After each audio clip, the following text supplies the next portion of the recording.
we'll slowly start, a little bit refresh what we've done before. Due to the break, we probably forget that, and then we will go to quite interesting topic. Basically, today is the second lecture devoted to images and convolutional neural networks, and that will be basically the last lecture in these basic topics, and then we will go a little bit to more advanced things like transfer learning, generational neural networks, and so on. So again, let me check that everything is properly recorded. Yeah, okay, fine. I'm starting again. No, it's not like that.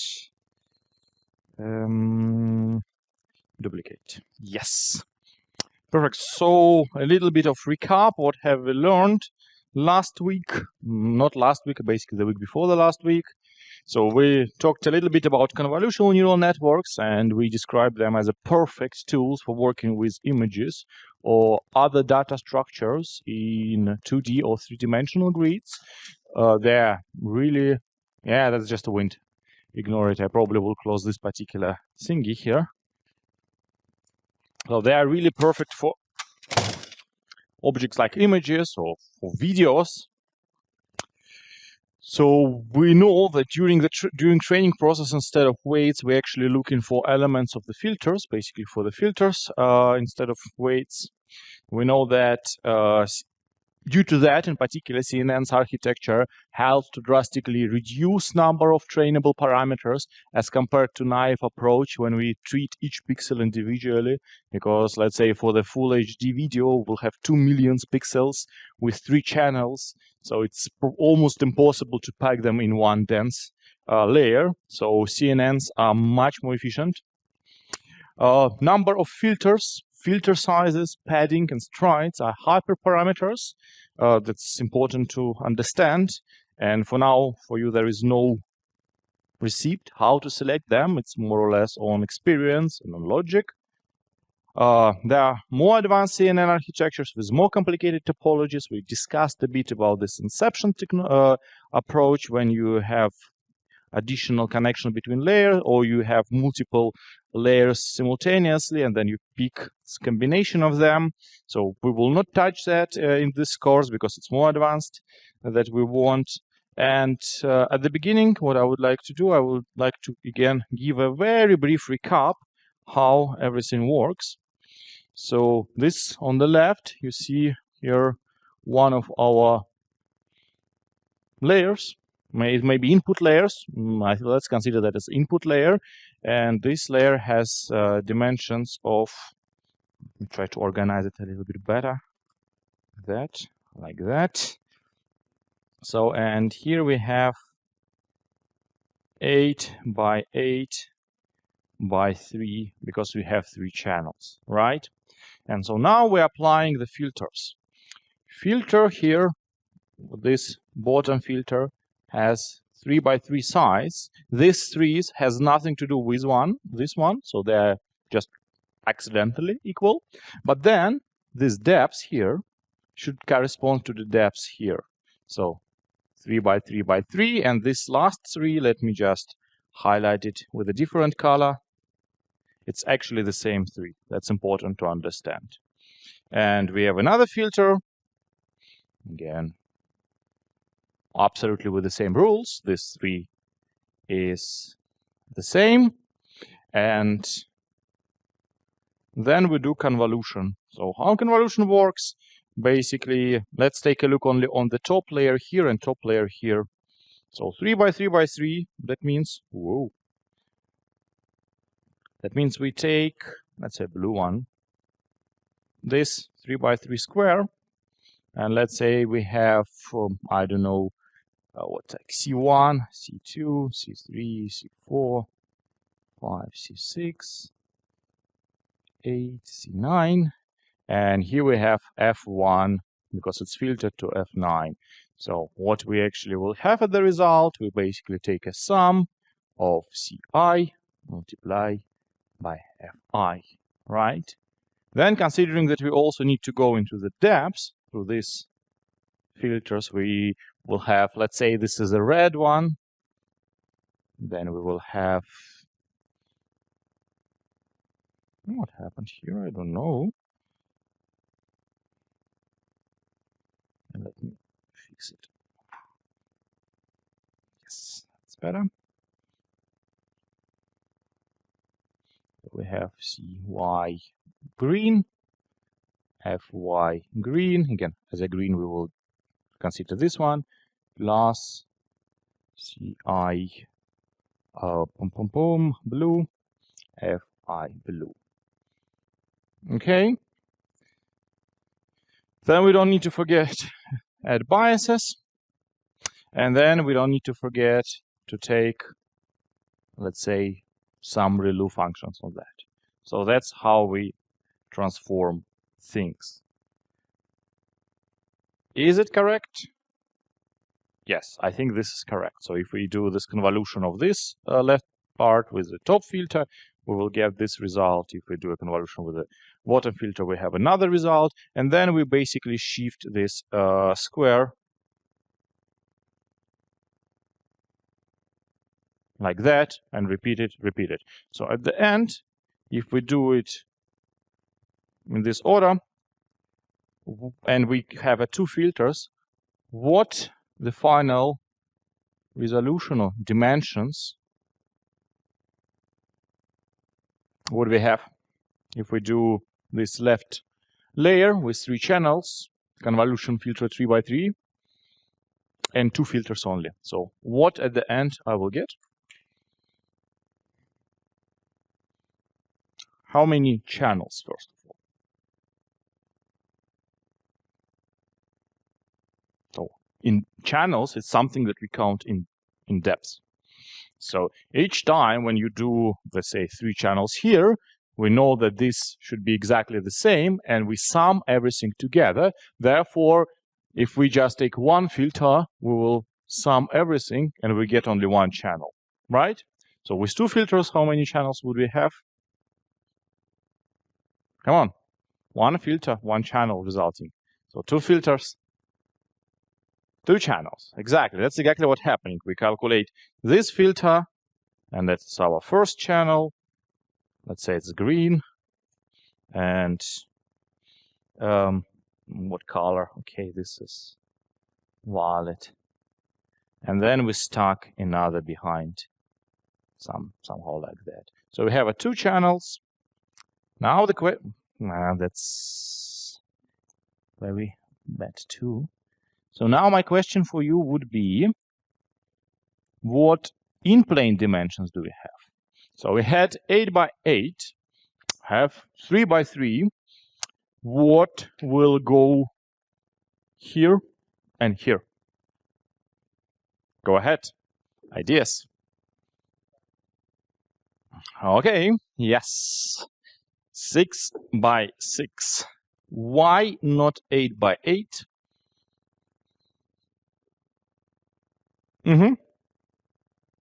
Yes, so basically what happens, we can move only up to here with our filter and cannot move beyond. That's true if we use so-called valid padding. We can play a trick. We can basically add, if we have this 8 by 8 thingy, what we can do, we can add additional layers like that, to basically add 2 and 2 here, and fill it, let's say, with zeros. And then if we do this padding, we get 8 by 8 because we kind of expand it a little bit to become 10 by 10 and 10 colors. So that's a whole idea about convolutional neural networks. Nothing more, nothing less. You take the picture, you do this convolutions, and you get a new layer, this time 6 by 6 by 2. And you repeat it until you have, usually when you look at neural networks, you start with, let's say, something large, 256 by 256, for instance, and only 3 channels, and then when you go deeper and deeper, you just process this information. What happens? These values usually go down, and the number of channels is usually go up. So deeper you're going, the larger number of channels you have, but the smaller images become. So if you do just convolutions, it will be very slow process, but we also know what we can do. We can do so-called max pooling. So if you remember what happens in max pooling, you can take, let's say, max pooling to 2. In this case, basically, you take this part and replace it by one number only, where you took the maximum value there, and therefore it allows you to much drastically decrease the number of this, like the size in plane direction. And again, you always increase number of channels until the point, for instance, where it may happen that you have something like that, 5 by 5 by 200. So what's your next step usually? Because we cannot write a loss function on the image. We can, but we are not used to do that. So let me just draw it here. So you start with something, let's say 256 by 3. You do convolution, you then do some max pooling, and then what you have, sometimes in the literature you will see that there is a third dimension basically representing the number of channels. So in this one, in this case, looks extremely strange. It looks something like that. So because you have 5, 5, and 200. So what's usually next step? In kind of, because at the end, what we need to get either one number, or let's say if we do classification of the digits, 10 numbers, right? So how to do from the picture to something like that? So what we are doing usually in this case?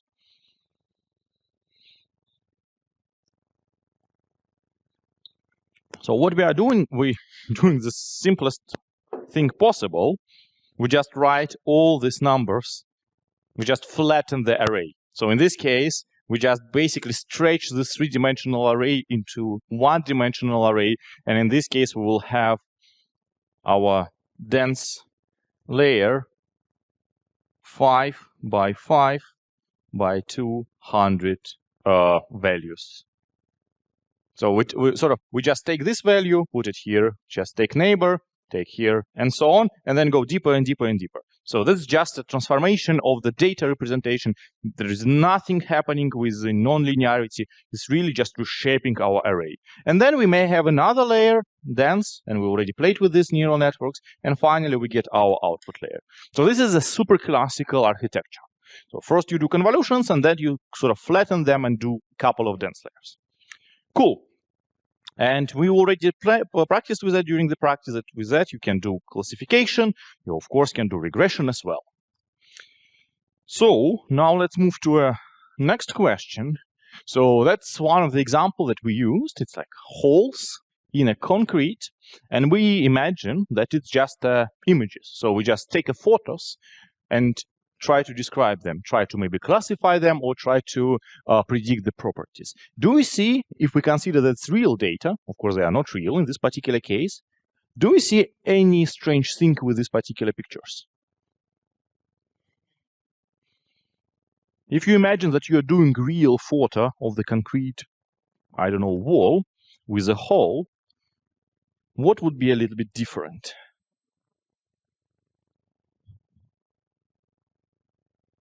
Or if, let's say, it's a classical example for the image recognition or something like that, you have the photo of the street with the cars.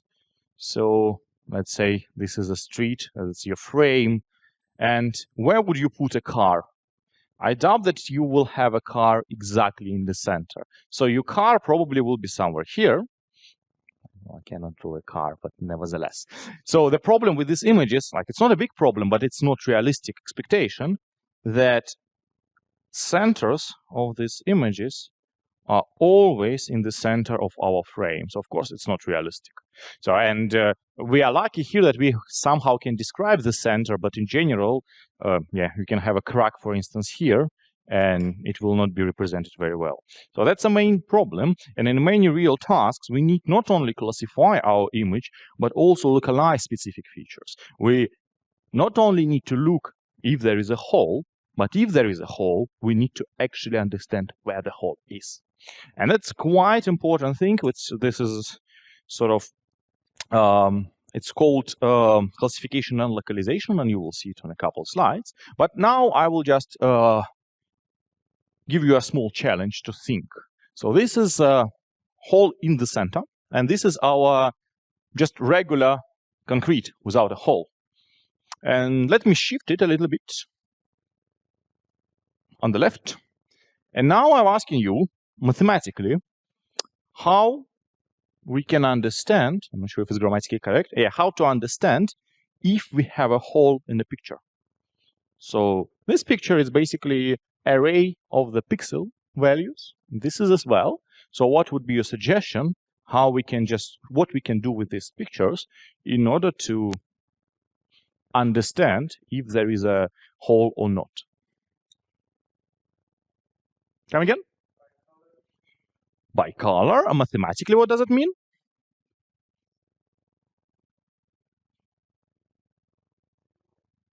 Black is usually 0. Yeah, fair enough. Sort of your method is working. One of the classical examples is just to subtract them, for instance. But unfortunately, since you have the background, if you subtract them, you will get this quite messy picture. And in this case, you're kind of not confident that if there is a hole or not. Yes, technically speaking, what you can do, you can take a look at the amount of black pixels, for instance. But in this case, there may be another problem. You may have some black feature that is not a hole. So in generally, if we look in real life, it's much harder. If we need to detect the bus or car or traffic light, like we cannot subtract anymore. And also we cannot really look at the colors, if you understand. So if we look at yellow color on maybe on the traffic light, how we distinguish it from the yellow color of the license plate. So that's much more challenging. But of course, there are ways, and that's exactly what I would like to show you, how basically to do this image detection or feature detection. And that's exactly what this slide about. We need another reliable way to do that rather than looking by the color. And here I would like to recap a little bit what happened during the last time when we talked about compression. So this is an image of a very nice cat. And there are two ways to basically reduce the size of this image at 95%. So this image actually on the left weighs less than 1 kilobyte. So it's really, really small image. This is what happened. It doesn't like cats. Okay, nice. But this image has the same weight. It's also a little bit less than kilobyte. But you clearly see that here you can see a cat and here you cannot. And at the end, the amount of data is the same, but what's important, what exact data you're storing. You kind of, not all pixels are equivalent in the importance for us to understand how this particular cat looks like. So there, if you remember from compression, there are another way when we store it in this after this discrete cosine transformations, and then manipulate our images in this new design space, and then return back. So what's important that there are some features in the images that are more important, and you don't want to throw them out, and some features are less important. And basically, what neural networks are doing in general, they're trying to understand what's important and what's not. So, and that's exactly the intuition behind everything that you will see later. Basically, this is called classification and localization problem, as I already mentioned. If you have multiple objects, it's usually called the detection problem. But right now, we will try to classify one object and detect its position. So this is an example. We have a hole. This is our classical design. Again, convolutional layers, flattening, and dense layers. And yeah, of course, there is another one that we will just draw it here. So here we have the final layer when we make a decision. And now I would like to actually distinguish two different shapes. I would like to distinguish hole and a crack. Because for them, actually, mechanical rules are very different. So in cracks, you have the localization of the stresses, and cracks are generally more dangerous than holes. So in many cases, actually, if you have a crack, I'm not sure if you attended mechanical micromechanics class, if you have a crack, one of the way to prevent its propagation is actually drill a hole here in order to to reduce the stresses. So therefore, we have right now this option, and of course we cannot forget about options when we have nothing on the picture. So that's why we have sort of three classes here.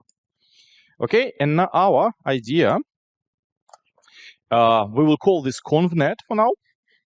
And our idea to detect not only the class of the object, but also to build this rectangle around it, to understand where this object is in our frame.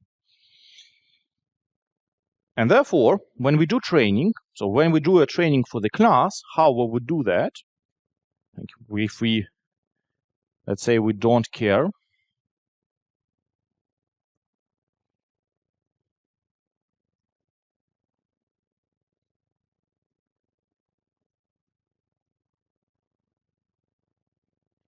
then if we don't care about our position, so our output layer would be probably something like that.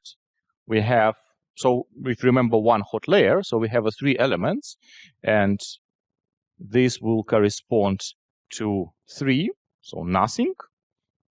That would be correspond to the case number 2, and this would correspond, it's 1, to the case number 1. So it's a classical way to store, to basically then train. So you train your you train your model assuming that your output y will look like this is called C1, this is, let's say, C2, and this 3, class 1, class 2, class 3. So basically you have something like that as your output prediction. Yes, and then you real data, you have this training data set, and you do proper training. So now the question is a little bit harder, because now we also care about the position. So what happens in this case? Our y start to look a little bit more ridiculous. Our output vector in this case looks the following way. First, the first element of this vector, it's a sign if we have anything on our or in our image or not. So basically, PC is equal 1 if either 1, class 1, or class 2 are in the image. If it's 0, that means that we have no interesting objects, we have nothing to detect. So then let's assume that PC is equal 1 in this case. So what we are storing is coordinates of the bounding box. So we, black on black doesn't look very good. So we assume that that would be Bx, By coordinate, and we count usually from here. So like that. Then we store Bx, By. What's also important to store if we're talking about rectangle? Is it enough to have only Bx and By? No, diameter in this case, basically height and width of our object. So we, of course, in this case, store Bw is this dimension, and Bh is this dimension. Nice. What else do we need to store if we want to solve this particular classification problem?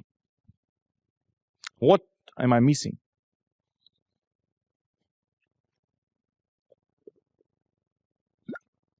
Any ideas? Perfect. And then we basically store our one hot vector below. So in this case, what we store, C1, C2. So if it's actually whole, C1 will be equal to, say, whole C1 will be equal to 1 and C to 0. And if it's crack, C1 will be equal to 0 and C2 will be equal to 1. Look that we do not store C3 because kind of we already account for that because C3 will correspond to the situation when our PC is equal to 0. So we have no objects. So in this case, usually you will see this literature on the videos. If nothing happens, so I will say like that. If object exists, if not,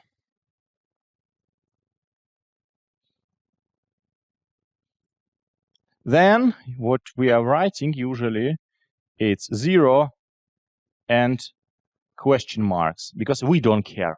We will not do any operations with that. We really will not take into account. We cannot train the boxes when we don't have these boxes. So that's another way to write it down. Okay, so now we know how to store our output vector if we have a localization problem in addition to our classification problem. But what about loss function? Remember when we did one hot vector, we had multiple loss options for the loss functions. When we did this binary classification, we had this binary cross entropy. So what to do in this case? Technically speaking, you can do whatever you want in this case because you can just do MSE. In this case, if your vector is, so this is a prediction, this is a real data. And so what you can do, if you have MSE, for instance, you have this, let's say our vector y is y. We just write it as a components. 7, yes, if I remember correctly, we had 1, 4, 2, yeah, 7. So what you can do is say, okay, that would be plus, then what you will have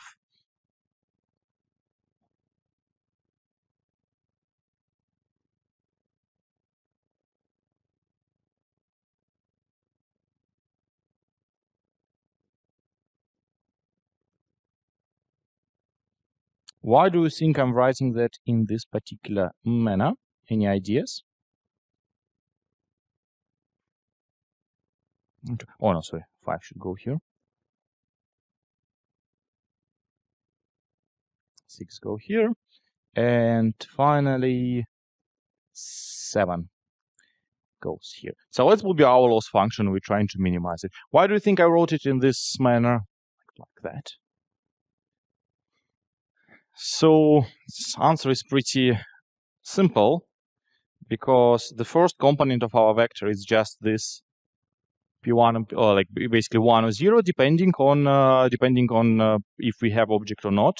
So we can change part of our loss function. So what we can do instead of squares here, we can do this binary cross entropy only for first element. Of course, we cannot do second and third elements separately because it's a coordinate. They represent the same physical meaning. So here usually you have MSE. But for the classification here, you also can have this cross entropy or some softmax or whatever. So more or less. So no one actually forces you to use all these functions the same. So, but also you cannot have height as one loss function and the width as another. It would be a very ridiculous way to do that. So, do you get an idea how in this case basically we form loss function? There is nothing new. We just have a different representation. We just add this borders and we are happy. So, but now, actually, how we process our images, that's quite an important question. Oh, the same, okay. So we have these images for the training, and they will act as inputs of our convolution system. So can we use these examples for the training in this particular form? Or can we do something quite interesting in order to be more effective? What exactly on these images we would like to learn? Do we care about this area here? Doubt. That's the thing. So do we care about this area here? Nah. So what actually we can do, and we need to do in order to be effective, we can just cut them to have only important elements inside. So we don't care about the background, not background, about something outside of these boxes. So, and that's exactly what I did here. So we have these images, and then we can easily train. We're using them as input, and we train as output our conv net that outputting our high y vectors. Cool. And now let's take a look. So imagine what happened. We basically train it on to detect the holes, and we looked only images very tightly surrounding the holes. So, but now you take this picture. It's much larger than the picture you're trained on. How you will approach this problem when I will ask you, can you find me this hole? So what would you do? Right now, what you have convnet, but your convnet operate on square that is smaller than this image. What would be your solution?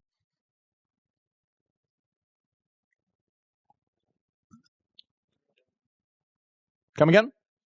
Yeah, start with you. Okay, that's your suggestion. Okay, but you detect the boundary, how it will help you. There's the thing, how you detect the boundary. That's exactly what we are trying to do right now. Okay, so you want to do this scanning transformation, but even in this case, what you will get if you do your transformation, you will get image of the same size, but now you will have black lines here and everyone else will be white. How it helps you? It doesn't. So your idea is a little bit closer to the truth and to the classical approach that actually was used before neural networks. It's called sliding window. So you just take a small piece that you're trained on, that you know this basically is trained, and just move it. First, you operate here. What you will get from here, what your output vector will be in this case. You actually can tell me what would be output vector in this case? 0 and question marks. You don't care. What you do next? You just shift it and do it one by one, one by one. Then you shift it down, and at some point your sliding window probably will do something like that. Maybe not ideally, but something similar, and therefore your neural network will predict that, okay, there is a hole. The same with the cars. If you want to detect a car, you start with this one, this one, and this one, and so on. Again, actually with intersection. My question to you, okay, I will not in this case ask. So what we also need to do in this case, unfortunately, we also need to consider squares with different sizes. So because our cars can be quite large, so we need to actually do larger and larger convolution, larger and larger objects, and run it over and over again. And that's the main problem. Because it's so computationally inefficient, it worked quite well before neural networks when you used so-called linear kernels on that. So you don't consider some nonlinear transformations or these fancy ReLU things, and therefore you can still manage to compute it on all the old computers. Unfortunately, right now, if you try to do that, you will probably fail or you will wait for a day. So, and now, before introducing the solution of this problem that basically quite revolutionary, it was basically breakthrough of 2016, I just want to show you one neat trick with dense layers. So this is our classical example. Let's say, again, unfortunately, for some reason, I forgot to put some output vector here. And now, it would be cool to have only convolutions here. It would be much better to avoid this flattening thingy at the end. Do you see how can we do that? How can we actually avoid doing these dense layers? Yeah, probably it's hard to see, so I will not wait for your answer, and I will draw you one interesting example. So imagine that at some point you have a layer, like basically your 3x3 image, and you want, okay, with 400 channels, and you want to transform it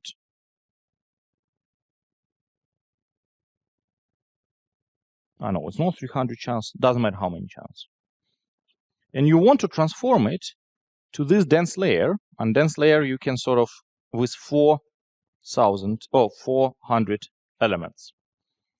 So how you can do that?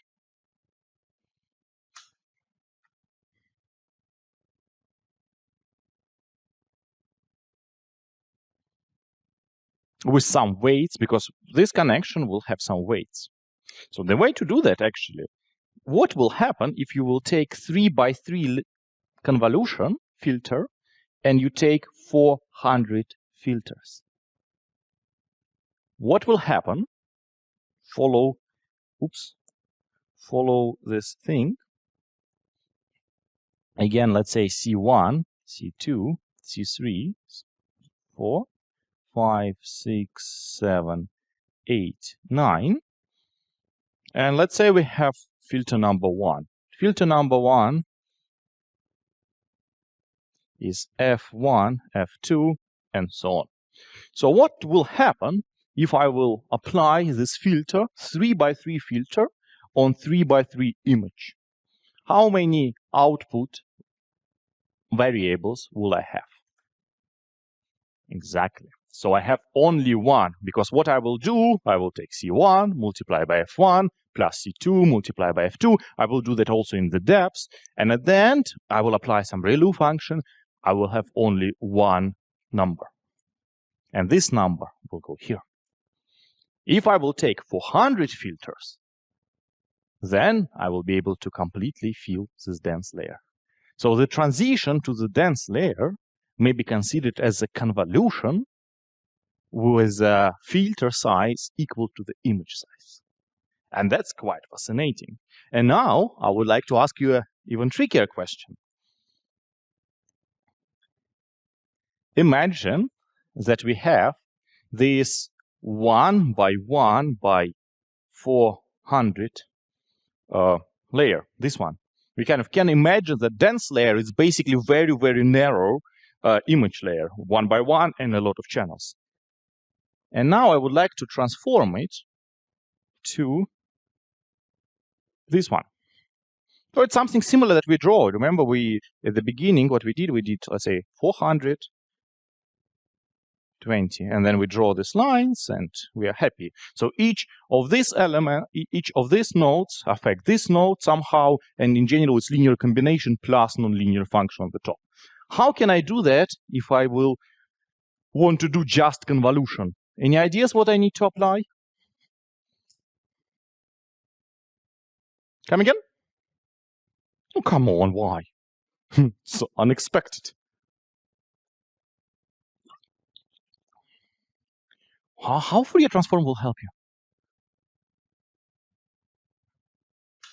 Fourier transform is not so additive, and it's like, no, definitely not. Let's think. That's important for you to understand at least this transition. Previous transition, it's a little bit trickier. Imagine that you have an image 1 by 1, and that's exactly I'm drawing this particular thing, but it's also very, very deep in this direction. So it's 400. And I want to apply some convolutions, some filters, in order to get image 1 by 1, but 20. It's the same as transition from this dense layer to this dense layer. And I'm asking you, what filter size do I need to use in this case? Why by 20? Why do you think 20? You see, when we apply this filter size, we didn't care about the depths. We just apply 400 of them. So 1 by 20 is wrong.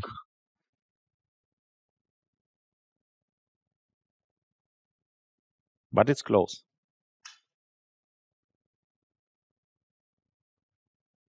By what? Where did you get 5? So sorry, it's very surprising. Why by 5? Where is the 5?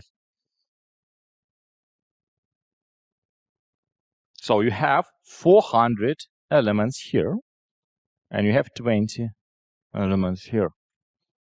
We know that number, like, let's say, if we wanted 400, we used 400 filters. Question, how many filters do we need to get 20? 20, nice. So we at least know how many filters. And now my question, what would be the size of these filters to go from 1 by 1 to 1 by 1?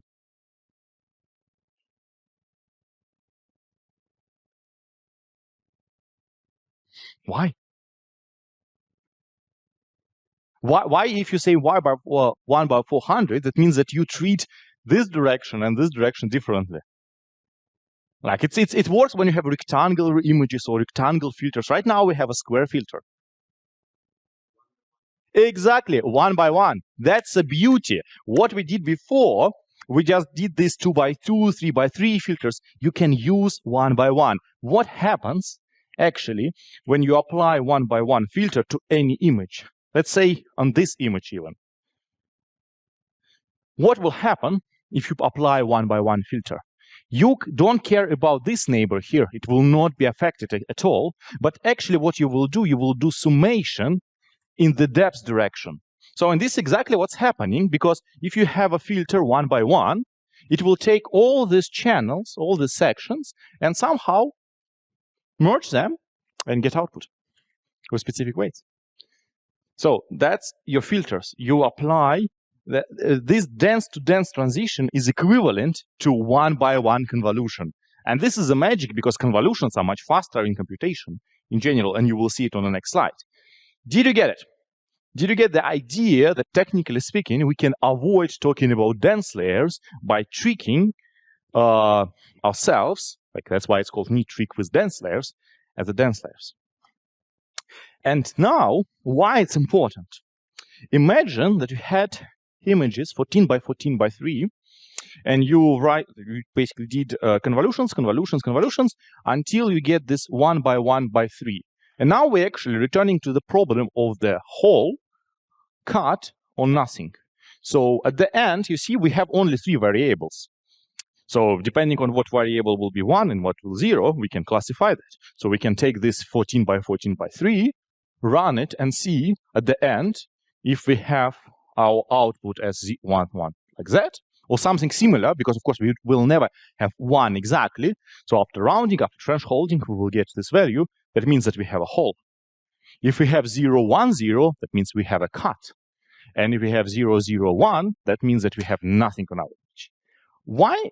What will happen now if our original image is a little bit larger? Let's take image 16 by 16 by 3. In this case, if we apply filter 5 by 5, of course, we have a little bit larger image. And you see the difference in color. This is our original smaller image, and the blue is a different one. And now I would like to show you one interesting trick.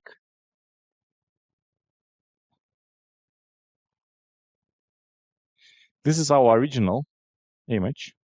If we shift it, let's say, if we consider stride 2, probably it will be better to do it with a different color. Yes, it definitely will be better to do it in different color. Probably red. And in another color, let's say violet. And final color would be orange.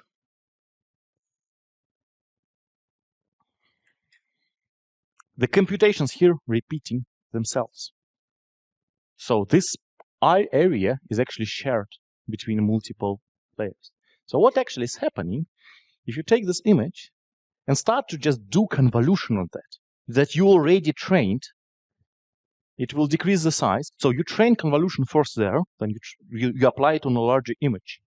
You train it, Then you again do max pooling. Max pooling is decrease everything twice, so that's why you have a little bit like smaller.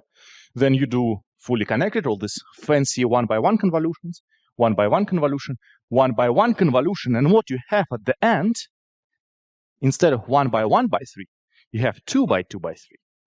And what do we think in this case the value in this square that I'm just highlighting in green square, what it will correspond to on our original image here?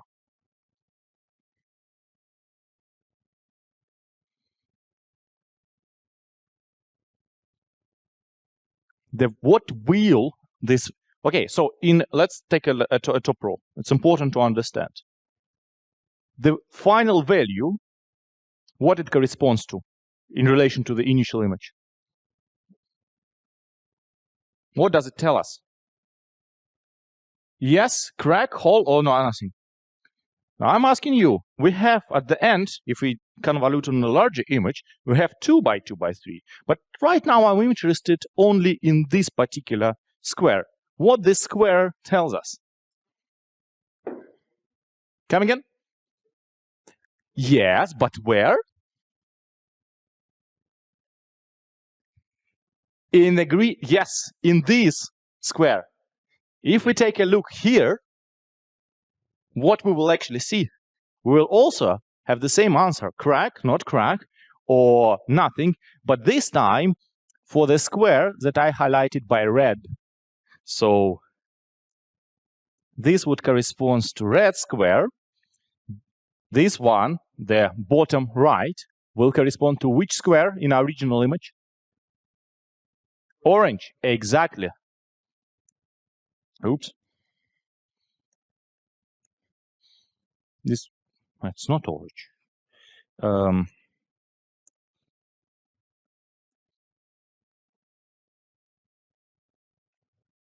So right now I just want to do it in order to have that in a, okay, this is a violet. And black. So now by basically just doing the convolution that's already trained, and it's very fast process on whole image, we immediately have information if in each particular square we have our cut, hole, nothing, or if we do a classification of the car, pedestrian, or something like that, we have immediate information. And this is much more computationally effective. It's much more computationally effective algorithm because everything's happening together. And basically, it was the origin of the algorithm, YOLO, you only look once. And this is this algorithm suggested and proposed in 2016. And now, if you look at any image recognition software and any camera recognition thing, there is a high probability that this algorithm is there. And this algorithm utilizes this approach that we described, but with a little bit trick. So what actually it does, it's split image into the cells. Right now I split it 3x3. I think YOLO splits it 19 by 19. And what it stores, for each cell, it actually stores our familiar vector, BC, B's and C's, and then it's repeated, in this case, 9 times. So we actually have quite massive vector. In our case, if we do this classification, our output vector will have the size of 9, because let's say 3x3.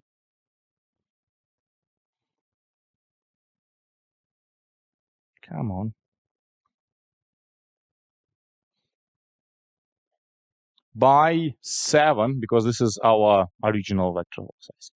And then why it's done like that, I will not go into details. First of all, it allows you to detect multiple objects. What's important for the simple YOLO algorithm is that it's assign center of the object to specific, okay, this is very center. It's actually not like that.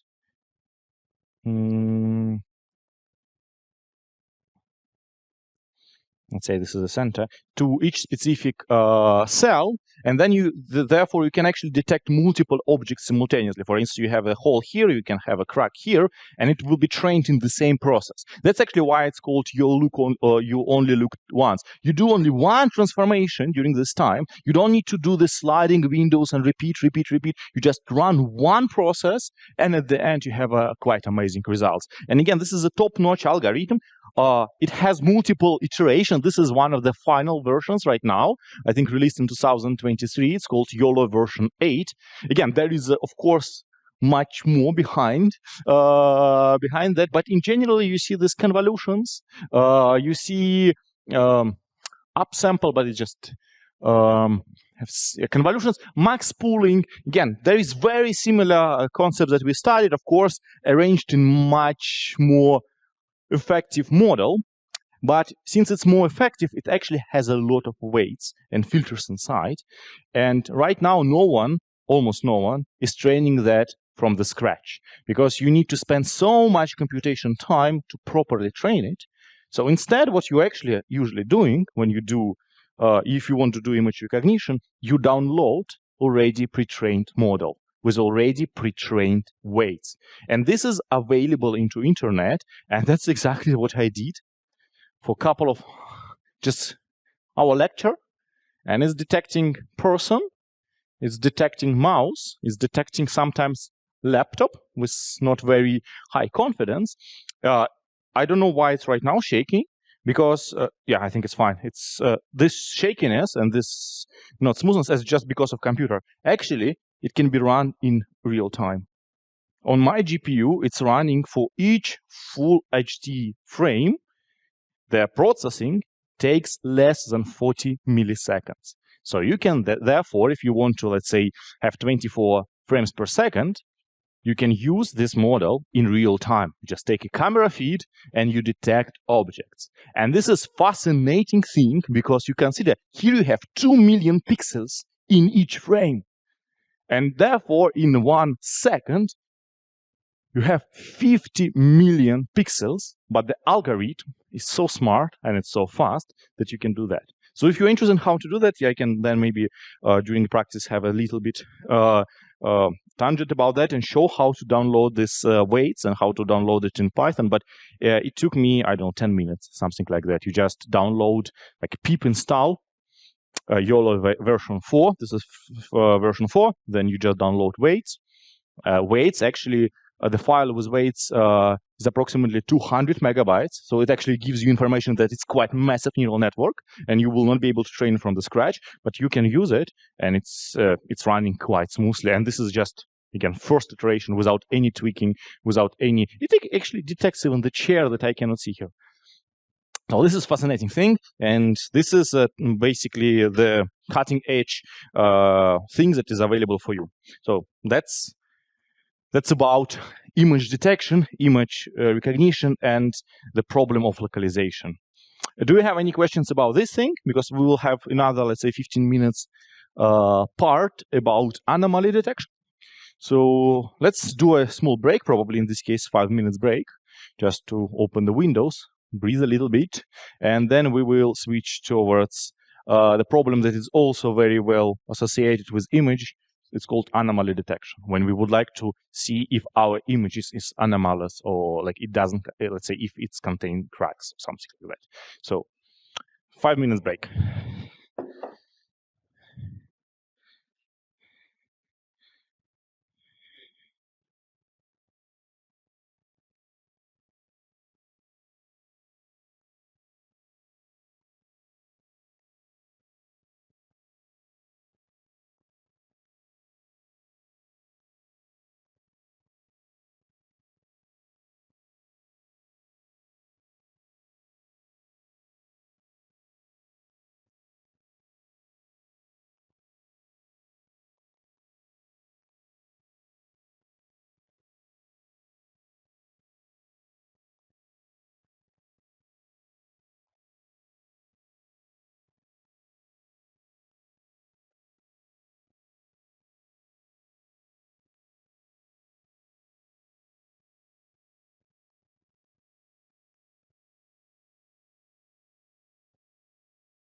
Okay, I think it's a good time to continue. Let me again check that mic is working. Mic is working. Good. So before that, what we did when we did some processing of images and tried to train classifier, we usually had two classes in our. Oh, come on, this is annoying. Okay, yes, we have two classes. Let's say whole or not whole, or what we did also. What we did as a classifier problem? Stresses regression. Yeah, okay, yeah, fail or not fail. That's the thing we did. Yes. So. And what is anomaly detection? It's basically, again, you can read this in many mechanical tasks, and especially in actually structural health monitoring, we're actually looking for anomalies. So usually when you take a picture of, I don't know, wall or something like that, you see very boring concrete structure, nothing fancy. But then eventually you want your system to detect that there is something wrong, that there is, let's say, crack.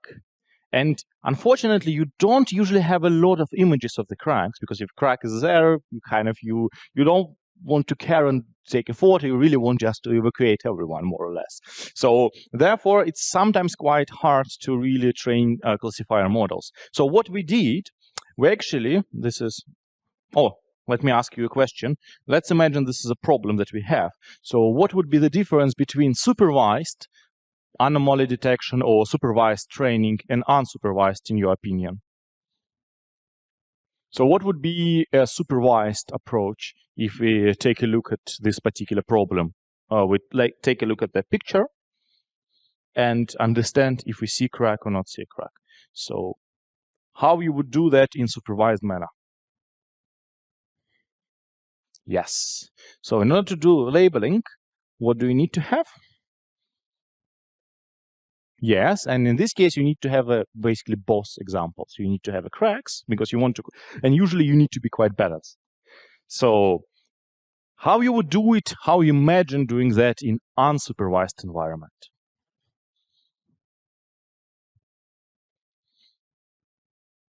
We did one method that is quite often can be used for unsupervised environment. What is that in your opinion? Why? When you do regression, you know the label, you know the result.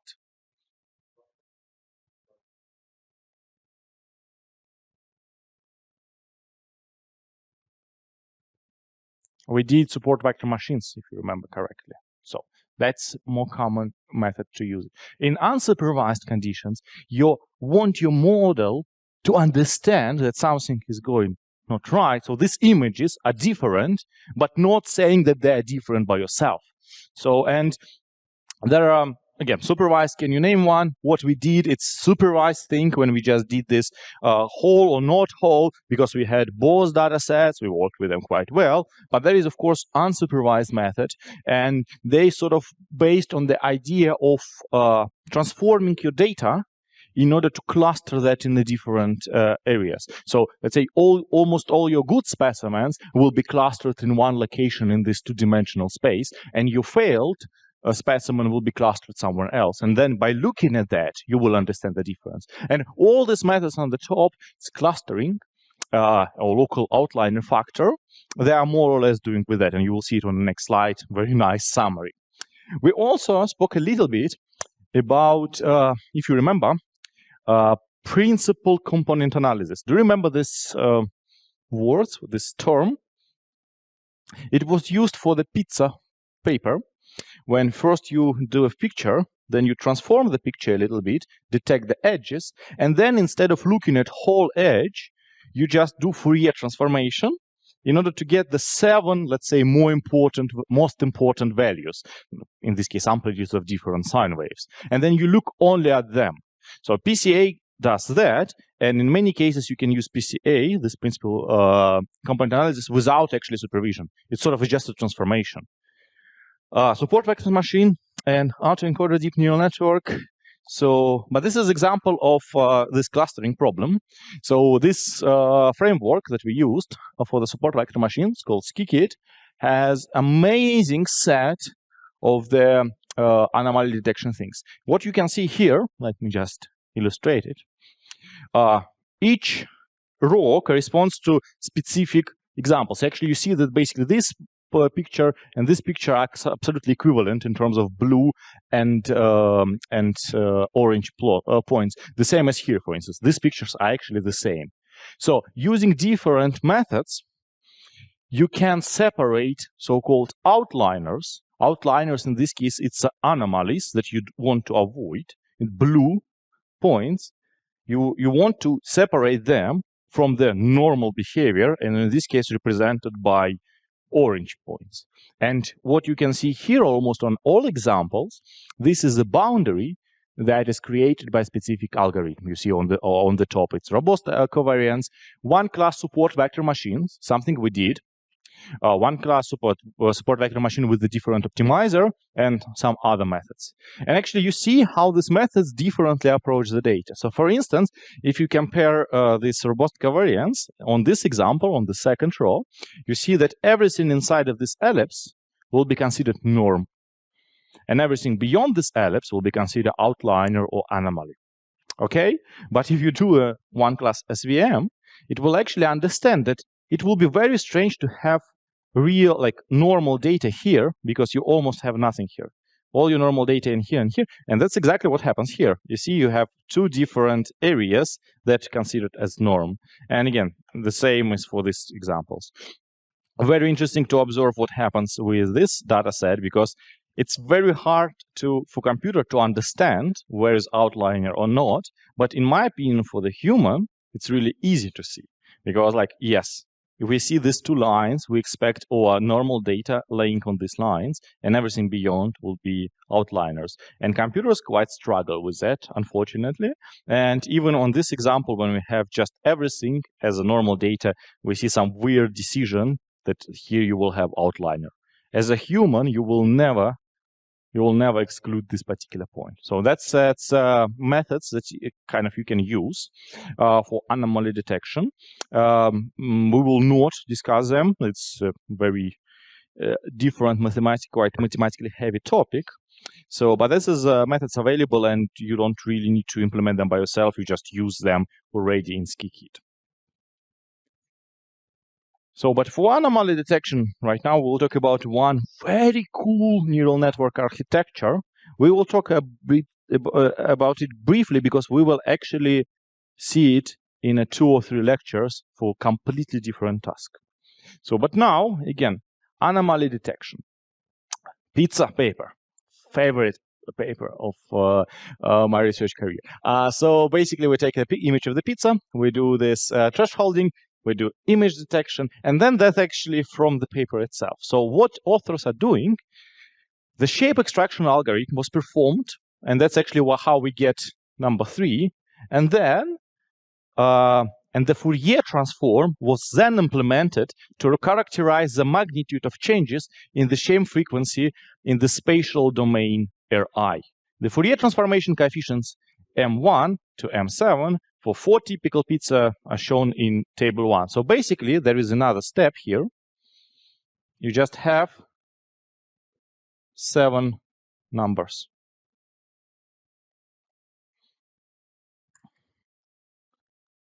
And I'm asking why. Why do you think, and I think I already asked this question, to be honest, why we really go only for 7 numbers? Why we do not consider this line as a line? You can actually stretch it. Probably you just can cut the circle and just make it as like basically as a straight line, and then compare straight lines. So why we need 7 numbers? Come again? Yeah, because I think you're correct, because they are most important data. They are most, and now we assume that they are most important. We assume that, okay, if we look at the main frequencies in Fourier transformation, you have a signal. You don't care about the signal itself. If you can say you have 2 sine waves, and by combining them you have the signal, you really don't care about each particular situation here. You just say, okay, this is important wave, and this is important wave, and that will give you a signal. So that's exactly what happens here. So we start with the image that contains, let's say, 2 million pixels. and went to only 7 numbers. And there is a neural network architecture called autoencoders. It's autoencoder. It's unsupervised method. And the trick here is to train this model that you see here. Right now we are considering, let's say, dense layers only, to predict itself. So what you want from this model, it's actually to give you exact replica of your input. So you put image, or you put some, let's say, 10 numbers inside, and you want the same 10 numbers back. Do you see why this trick may work? Why it's actually useful, in your opinion? Why it's useful? If you look at this particular image, what is the important trick of the autoencoders? Have any ideas? We put 10 numbers, I think it's 10. We output 10 numbers. So technically speaking, what I can do, I have this 10 numbers input, let's say 3 numbers input. I have 1 input. Can I actually create a neural network that output exactly what I want? Okay, let's do with the 2. Let's do exercise. Super easy exercise. So we have 1, 2 node, and I would like to output 2 nodes that are absolutely equivalent. So, and I know that I basically have W1 weight, W2 weight, W3, and W4. And let's say this is X1, X2, Y1, Y2.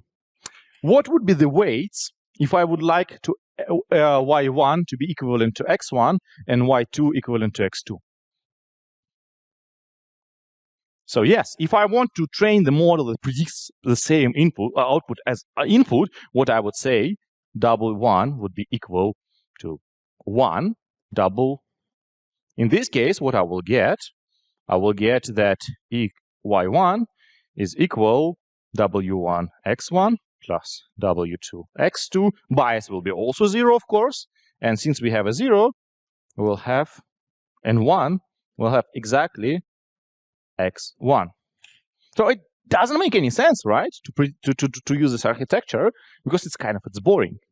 Do we see big difference between what I draw here in this corner from what actually drawn here? What's the difference in your opinion?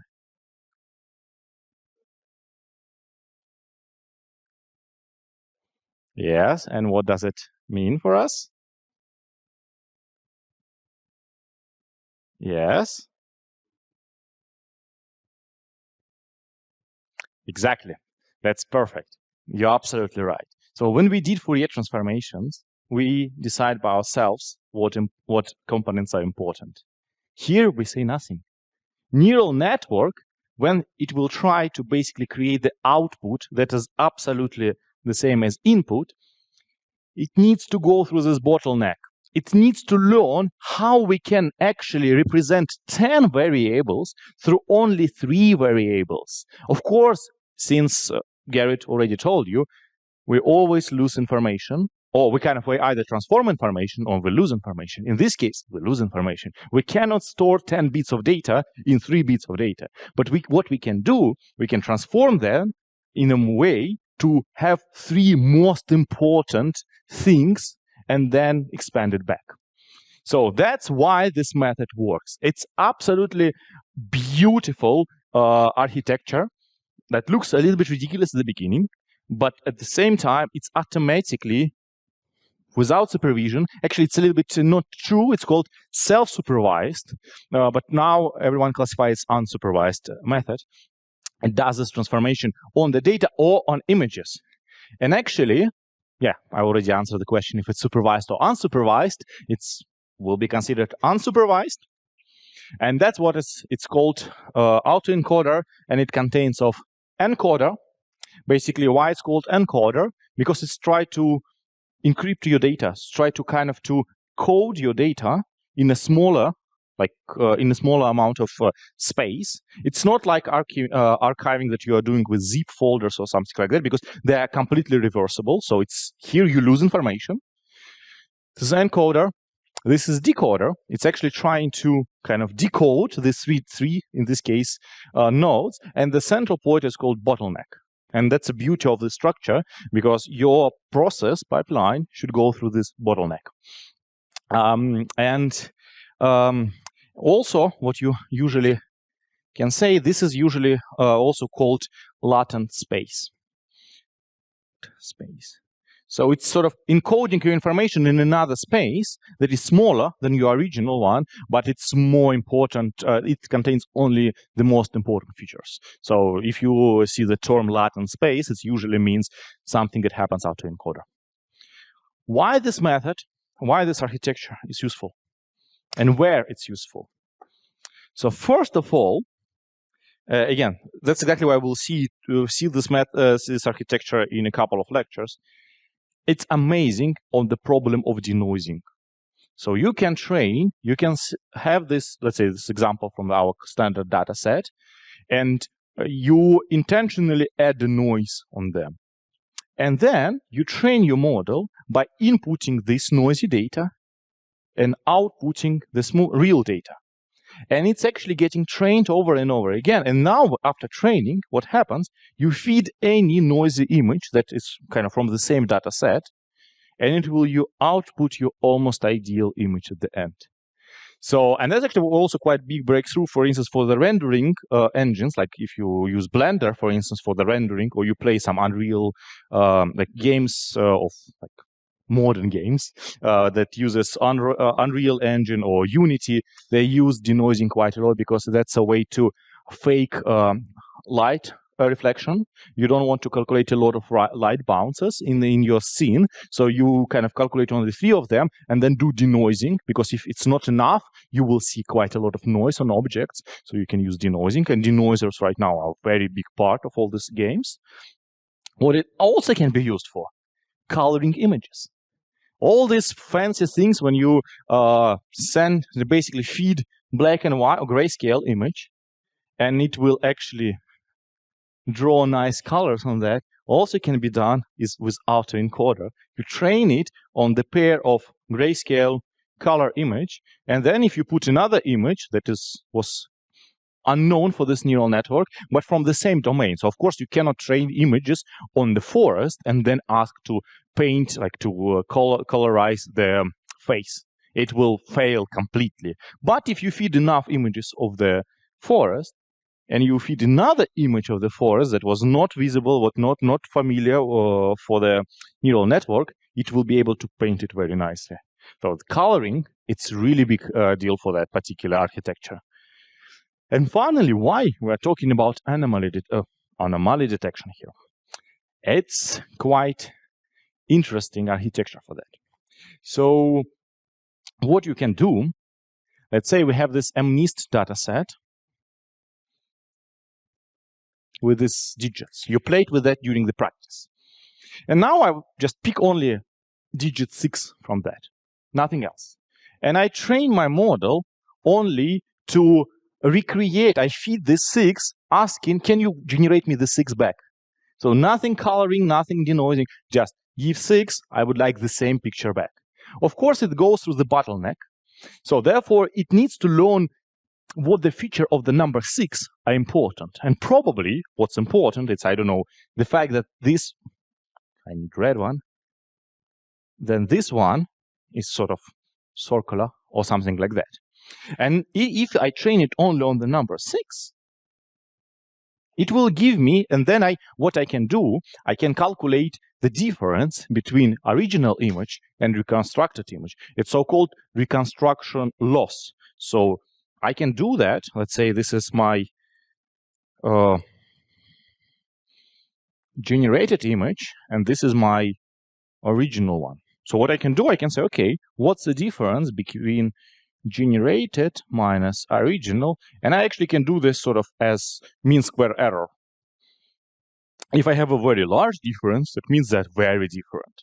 The images will not look like it. So for images, it's a little bit harder because you need to probably use a little bit different metrics. But in general, for you just to understand, just see a difference between them. If I train it on 6, if I put another 6, let's say this one, you see this 6 is not in this data set at all.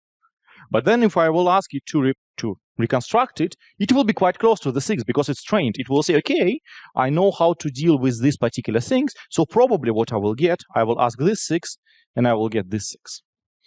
And then I calculate this difference, and difference, reconstruction loss,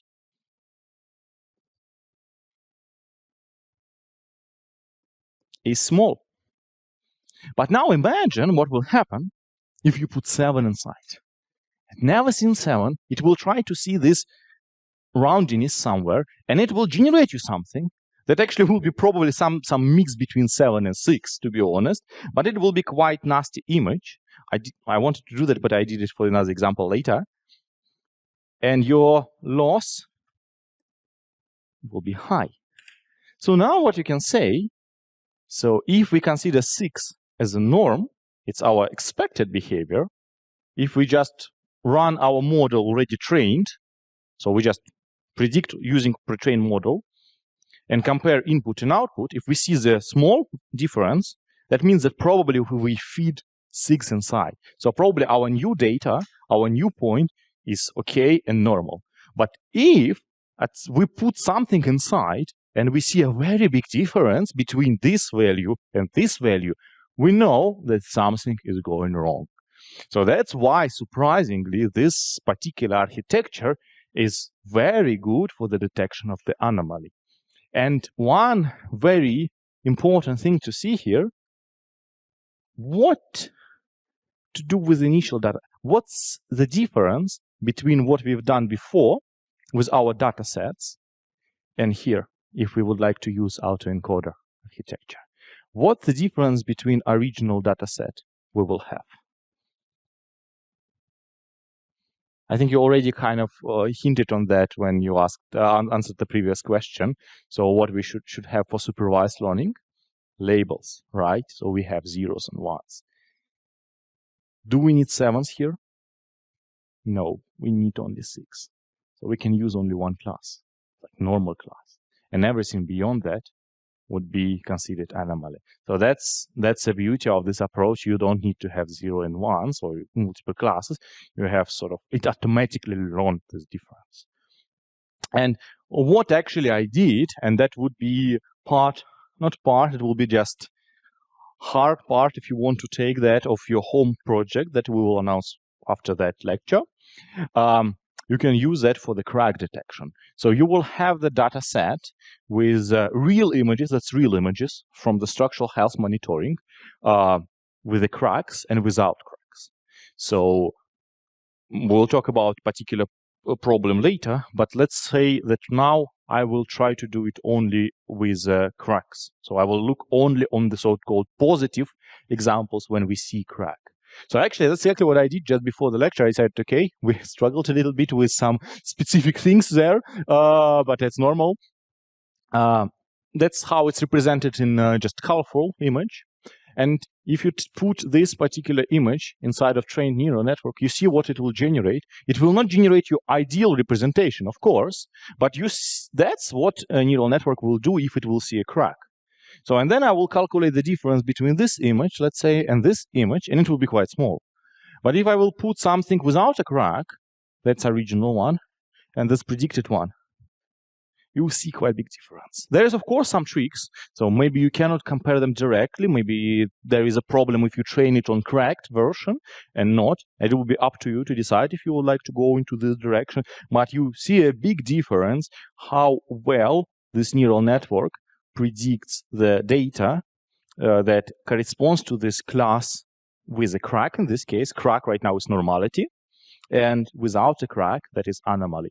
So it's predicting much, it's recreating, reconstructing much worse image.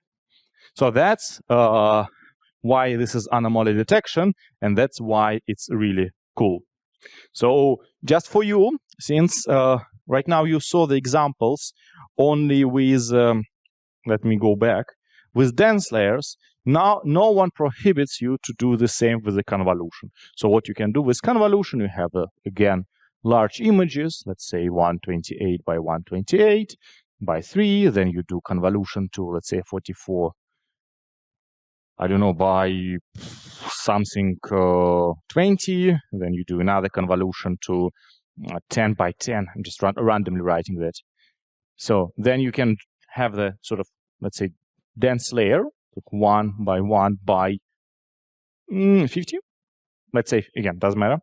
And then you actually start to increase again. So that part will correspond to encoder. And then you start to upscale it. You start to increase it. You transform it again to the image, maybe even the same size. And then you do upscaling. So your image right now it's 60, let's say 4 by 64, and so on, until you reach absolutely the same structure that at the beginning. 80i by 28 by 3. So, and that would be the part that corresponds to decoder. So in our practice, we never did this increase of the size, but Keras already has the layers. It's convolution 2D transpose. One is called upsampling. Upsampling, it's absolutely opposite to average pooling, right? Gerrit, average pooling, yes? Or max pooling? Average, I think.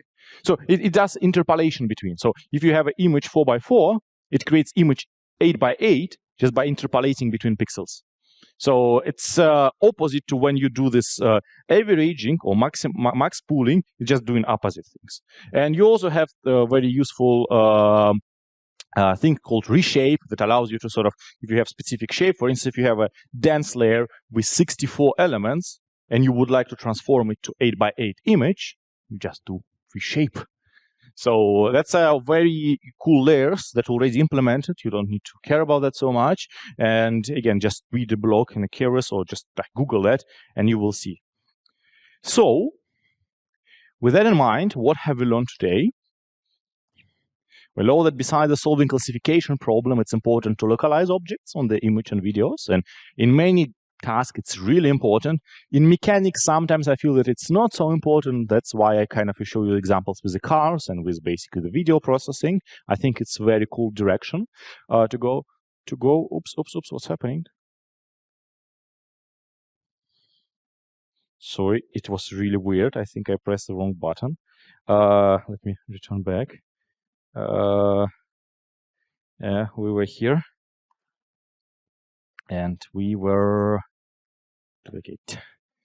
So we know that YOLO algorithm based on convolutions drastically speeds up the problem to detection, localization, recognition, enabling even real-time tracking. If you will have a nice computer, real-time tracking, it's not a problem right now. YOLO can be also used for anomaly detection. Again, you can do absolutely the same thing, and then if you unpack it back, you can do anomaly detection. There are other supervised and unsupervised approaches for anomaly detection, and autoencoders show good results in different tasks, including anomaly detection, due to the ability to distill and basically understand the most important information. And about autoencoders we will talk.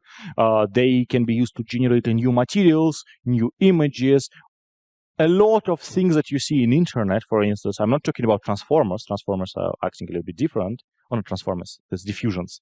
So diffusions are like what you see right now in DALL-E. They're a little bit different, but previous versions, all these fancy things in the internet were based on autoencoders. So, and now Home Project 2. I get the question when we will check Home Project 1.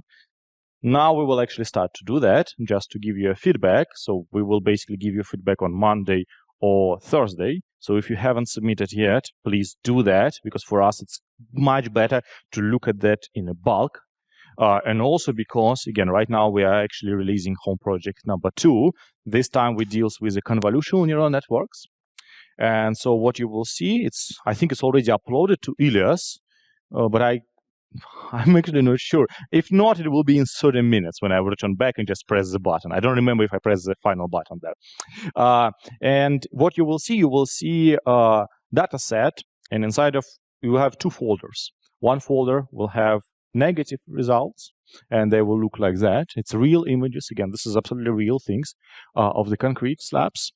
And you have a image folder with positive images, different cracks and different orientations, so they are not normalized.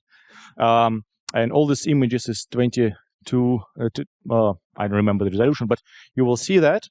And your task is to create and train classifier that will be able to detect if there is crack on photo of the concrete. So right now, I'm not asking you about autoencoder. You can do it in a classical way. And for that, you can use your previous experience because we did the classifiers already. It should not be very challenging, but one cool thing, that's real data taken into real conditions with the photo. And if you like challenges, you can try to create autoencoder using only one of the data sets and use anomaly detection trick. If you do that, we will write a little bit beyond, we can count it the final, basically, this final report, because it's quite challenging. I've tried that. It's working, not ideally, so it will probably need a little bit of tweaking. So, but it's possible. And the first things I did by myself, and it's really possible, and you should be able to do that. It's quite a basic task, and it's important for you to practice on that. So some small hint for that, when you will work with image, you can use a PIL or PILO model in Python to work with images. It's really easy to basically read image. For reading image, you're basically saying that image is equal to PIL image open, and then you will have the file name basically in the folder. And then what you can do, you actually can then do convert L. It will convert it to grayscale, but it's still an image. So in order to get a NumPy array, what you can do, say NumPy array would be equal to np dot, I think, s array image. And in this case, it will be stored as this two-dimensional array, or actually three-dimensional if you didn't convert the channels.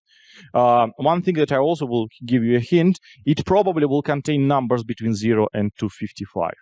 So what you can do here, you can say divide by 255 in order to normalize everything between 0 and 1. 0 in this case would be black, 1 would be completely white. So that would be your task. I'm really think that you will be capable of doing that. You should be able to do that because it's a basic thing. And at the same time, you will practice quite a lot by creating that. So I think on that, I will keep this things. I will upload it with annotation. I will not forget it this time. And let me, okay, resume, nice.